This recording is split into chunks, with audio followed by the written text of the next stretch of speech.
Musa alaihissalam juga, Betul. Ustaz ya. Mungkin juga sebagai pendahuluan mukadimahnya untuk kali ini, minggu ini. Silakan. Terima kasih pada Yati, DJ dan penerbit kita untuk segmen Ibrah di IKIM FM. Terima kasih. Terima kasih pada semua sidang pendengar, baik tuan-tuan, baik puan-puan, baik yang sedang memandu ataupun yang sedang memasak. Semoga semuanya sekali berada dalam kebaikan kerana dilorongkan oleh Allah untuk mendengar segmen Ibrah. Segmen kita bukan sekadar mencungkil Yati kan, tetapi untuk mendalami rahsia-rahsia agung yang ada di dalam cerita-cerita di dalam Al-Quran, insya-Allah, untuk kita mendapatkan motivasi dan inspirasi kita. Alhamdulillahirabbil alamin. Wassalatu wassalamu ala asyrafil mursalin wa ala alihi wasahbihi wa barik wasallim. Tuan-tuan, izinkan saya mulakan dengan suatu kata-kata penting, suatu kata-kata keramat, supaya kita nampak gambaran apakah topik yang bakal kita sentuh. Walaupun disebut-sebut topiknya adalah Ibrah kisah wanita Madian, dan itu adalah wanita ketiga Yati. Kita sambung daripada minggu lepas kisah Ummu Jamil, dan sebelum-sebelumnya lagi kisah Permaisuri Firaun Asia. Kita terus mengangkat martabat wanita dengan kisah dua wanita Madian. Namun ada baiknya kita faham dulu kesimpulan cerita ni dengan suatu kata-kata yang berbunyi, bantulah sebanyak mungkin hamba-hamba Allah. Itulah jalan penerimaan taubah. Bantulah sebanyak mungkin hamba-hamba Allah. Itu sebenarnya jalan penerimaan taubat. Baik, apa sebenarnya kaitan ayat ini dengan kisah dua wanita Madian? Baik tuan-tuan, saya memilih satu ayat yang disebut oleh Allah Subhanahu wa taala. Ayat itu berbunyi, a'udzubillahi minasyaitonir rajim. فسقى لهما ثم تولى إلى الظل فقال رب إني لما أنزلت إلي من خير فقير. صدق الله العظيم. Saya bacakan terjemahan ayat ini. Lalu dia, yakni Musa, memberikan minuman kepada haiwan ternakan milik kedua-dua perempuan itu. Kemudian dia, yakni Musa, terus kembali ke tempat berteduhnya tadi. Lalu dia, yakni Musa, berkata, Tuhanku, sesungguhnya aku sangat-sangat memerlukan suatu kebaikan yang sudi engkau turunkan kepadaku. Surah Al-Qasas, ya, surah yang diturunkan di Makkah pada ayat yang ke-24. Tuan-tuan, jika kita perasan ayat ini ada doa, dan saya menyarankan hafal doa ni, baca doa ni, anda akan dapat satu aura kekuatan yang luar biasa kalau kita fahamlah. Dan doa ini sebenarnya telah memberikan kekuatan kepada Rasulullah sallallahu alaihi wasallam.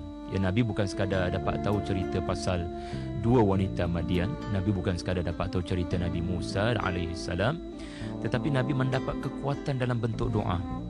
Nabi kat Mekah ni pun pernah menghadapi keadaan miskin, tidak ada apa-apa.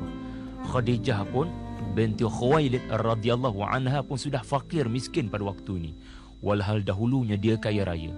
So di saat-saat inilah adanya doa yang menyebut tentang Tuhan, aku fakir, aku tidak ada apa-apa, kau berikan aku kebaikan dalam apa jua yang mampu kau berikan.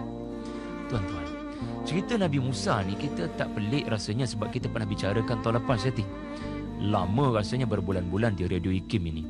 Dan kita pun tahu cerita tentang wanita ini. Dan apa kesudahan selepas tu? Saya rasa kita tahu dah, kita boleh spoiler kan je. Iaitu Nabi Musa akhirnya telah dinikahkan dengan salah seorang daripada wanita ini. Dan Nabi Musa pun tidak menyangka, namun itulah perancangan Allah. Dia berumah tangga, hampir 10 tahun di Madian. Namun babak ini adalah babak sebelum segalanya berlaku. Baiklah, tuan-tuan, cuba tanya satu soalan. Untuk kita faham ayat ni pasal apa, kita kena tanya satu soalan. Kita ni pernah tak banyak dosa di masa silam? Dan kita pernah tak bertaubat kepada Allah? Kita pernah melafazkan tidak taubat, doa taubat kepada Allah? Namun kita tak pernah ada datang satu perasaan kita tertanya-tanya, ya Allah, kau sebenarnya terima ke tidak taubatku? Aku risau, kalau aku mati taubatku diterima ke tidak? Pernah tak tuan-tuan, puan-puan didatangi dengan persoalan-persoalan ini? Maknanya kerisauan, ya Allah, aku ni sudah banyak kali mengangkat tangan berdoa mohon taubat kepadamu, namun adakah kau sebenarnya sudah menerima taubatku ataupun tidak? Sebab aku risau, Aku resah. Kalau aku mati nanti aku risau ada dosa-dosaku tidak diampunkan olehmu ya Allah. Subhanallah, kalau tuan-tuan puan-puan ada perasaan itu, kalau saya, Yati ada perasaan macam tu, alhamdulillah. Masalah kita adalah kita tak ada postman hantar surat sampai ke rumah.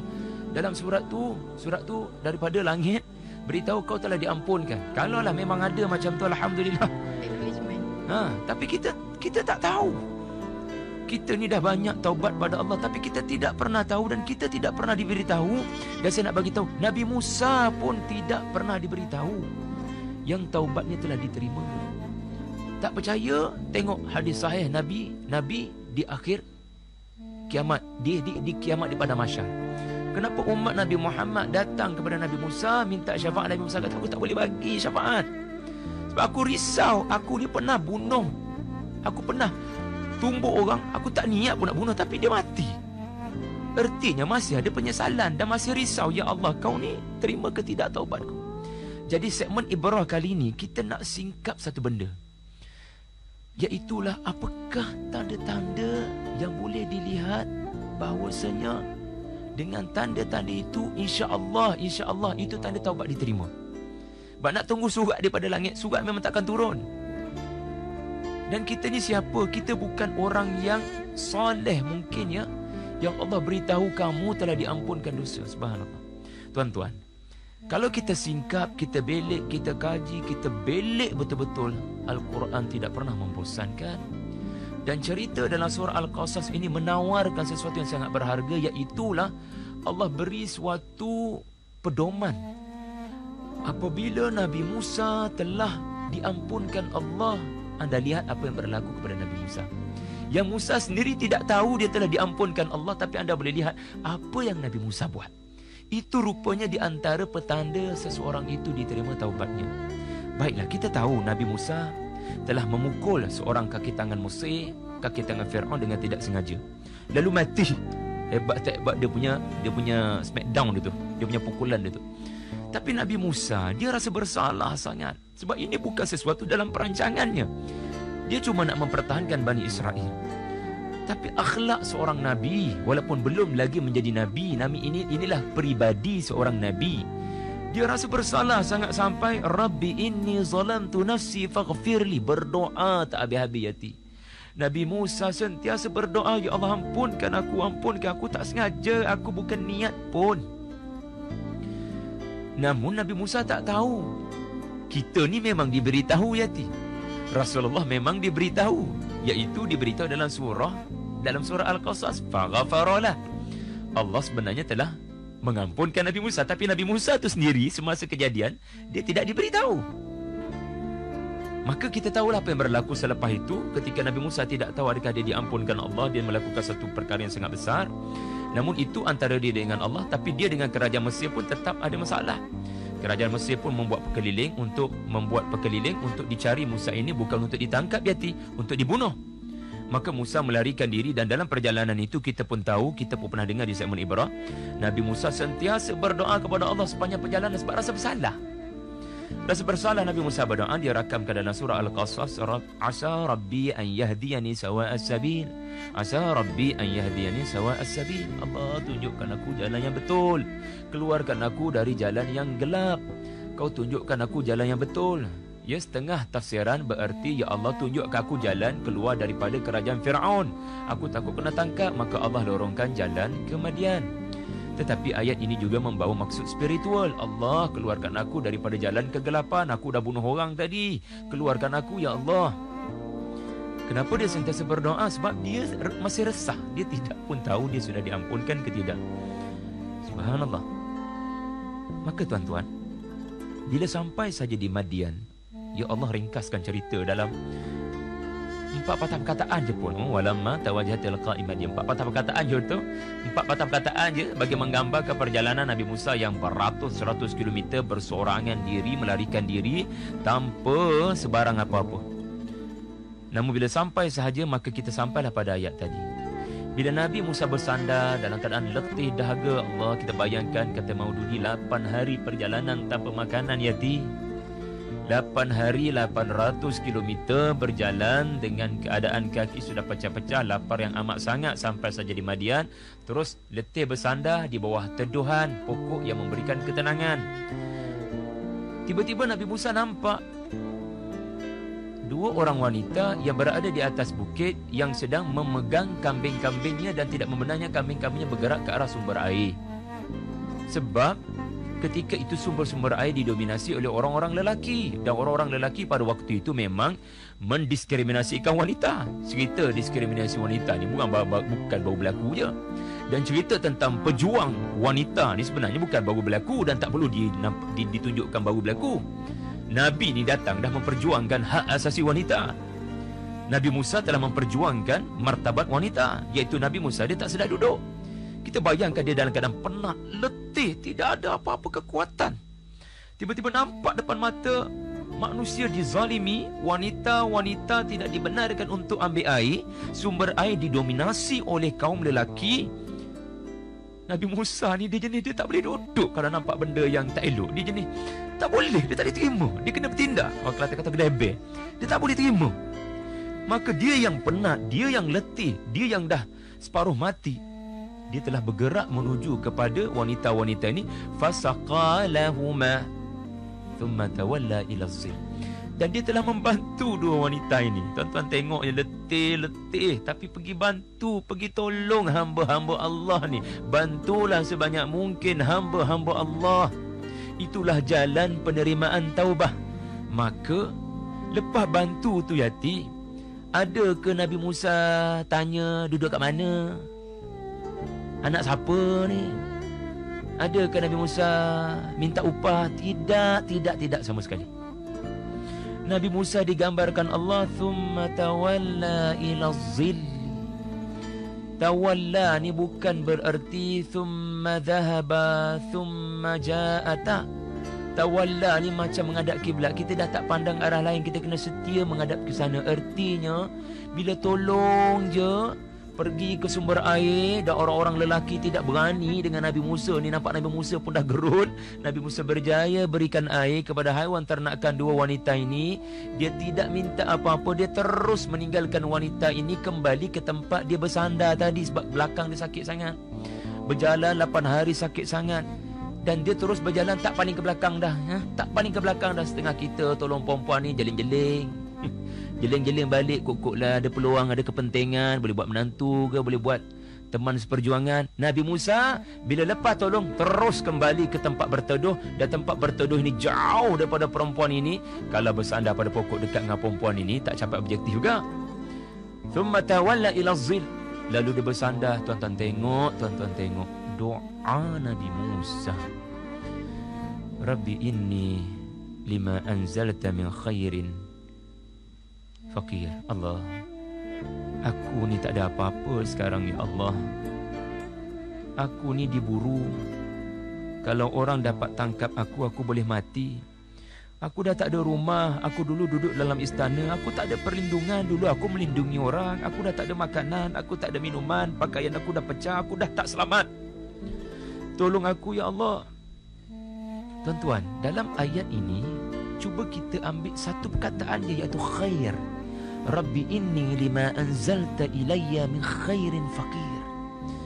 Para ulama bila kita tengok, bila kita cedok ilmu-ilmu mereka, subhanallah, boleh menangis baca ayat ni tuan-tuan.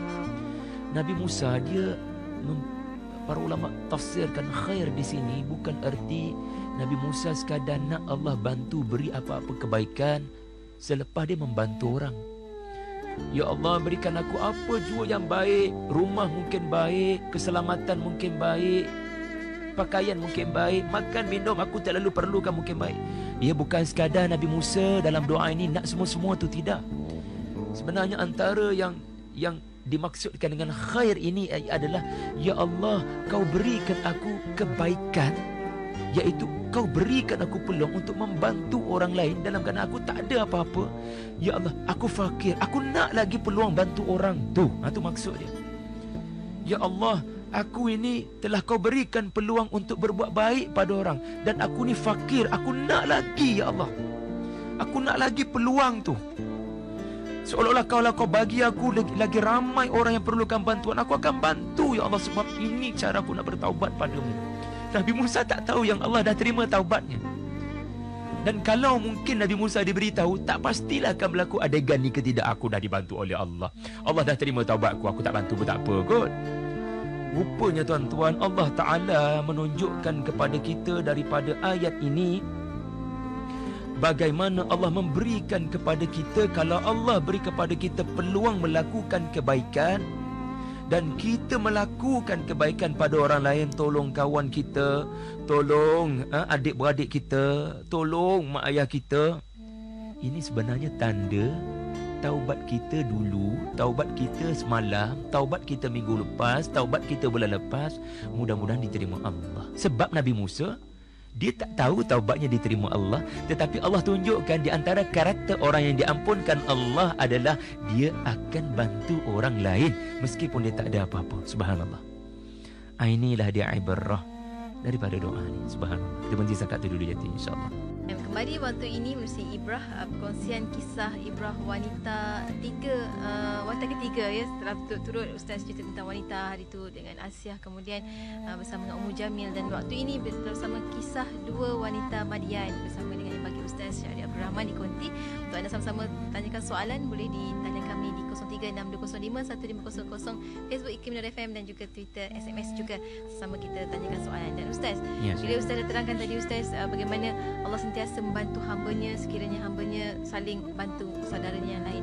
Ada juga orang kata Ustaz, kalau kita berdoa nak mudahkan lagi doa itu untuk dikabulkan, bersedekahlah bersamping dengan berdoa tersebut. Bagaimana Ustaz, pandangan Ustaz sendiri tentang itu? Betul, kita tak perlu dengar mana-mana ustaz cakap macam tu.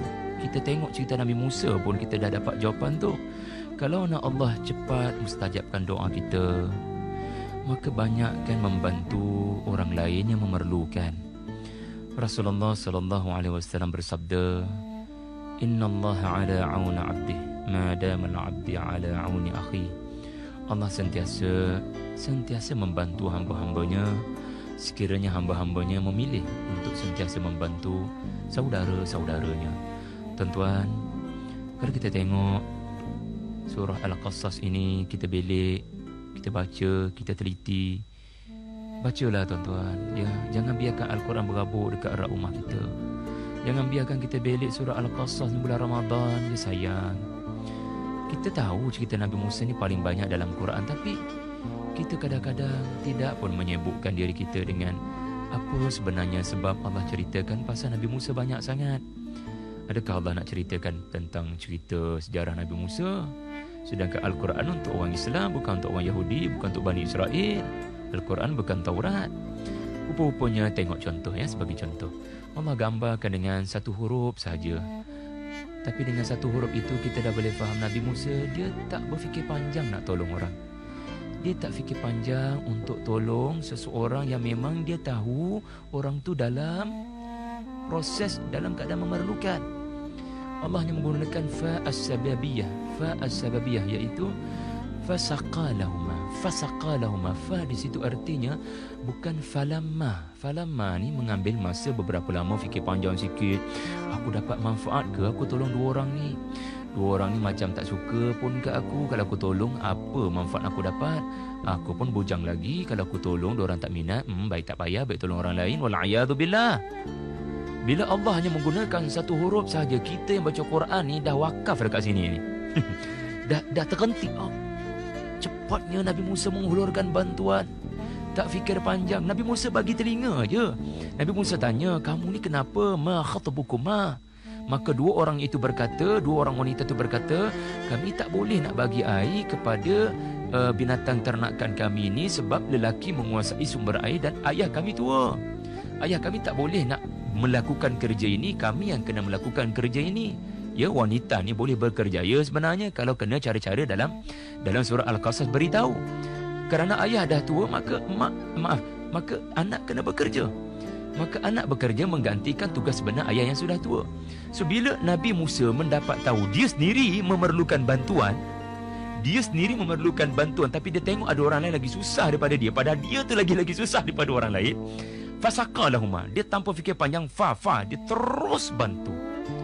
Dan tuan-tuan tengok, ayat seterusnya juga Allah gunakan fa as-sababiyah, iaitu faja'athu ihdahuma, di mana fa di sini terus lepas Nabi Musa berdoa, lepas bersandar pada pokok, lepas dia bantu dua orang wanita ini, sebaik sahaja dia habis berdoa tu, terus datang salah seorang daripada dua wanita yang membantu Nabi Musa, yang dibantu oleh Nabi Musa tadi, untuk memberikan khabar gembira kepada Nabi Musa, ayah panggil kamu, datanglah kepada ayah kami kerana ayah mahu beri ganjaran kepada kamu.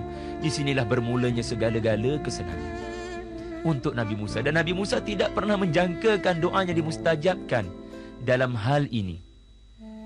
Tetapi akhirnya Allah mustajabkan kerana dia membantu dua wanita tadi. Dan dia membantu bukan sekadar selepas dia fikir panjang, no, dia terus membantu bila depan matanya menyaksikan orang ini sangat-sangat dizalimi dan memerlukan bantuan. Subhanallah.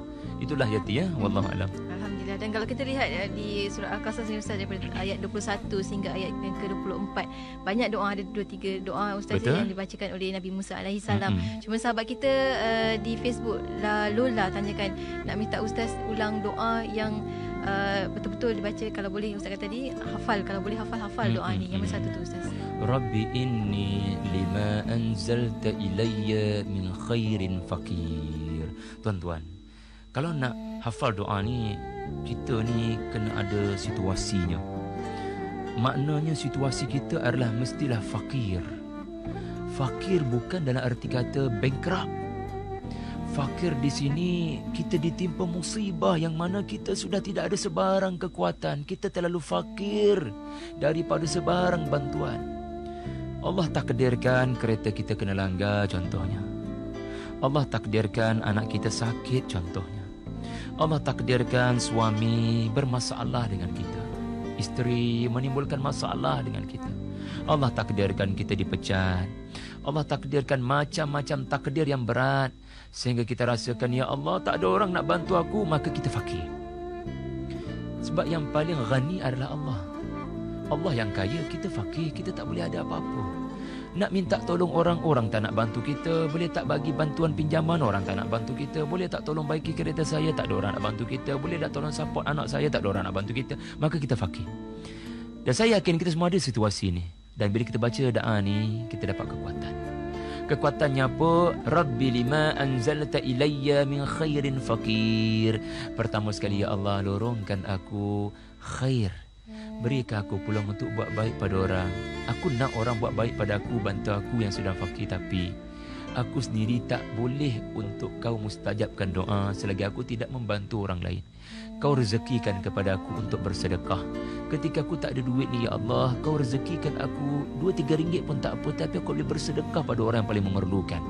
Dan orang yang paling memerlukan itu pula kebetulan boleh berdoa untuk kita. Jadi tuan-tuan, ya, jangan biarkan doa ini hanya terkubur di dalam Al-Quran. Malang kita anggap doa ini hanya sekadar ayat Al-Quran. Lebih malang lagi kalau kita anggap ayat ini hanyalah ayat Nabi Musa. Sedangkan doa ini menjadi kekuatan kepada Khadijah binti Khuwailid ketika Allah mengujinya dengan kefakiran kerana boikot daripada Quraisy. Ketika Rasulullah berdoa dengan doa ini, kita tak rasa kekuatan doa ini malang untuk kita.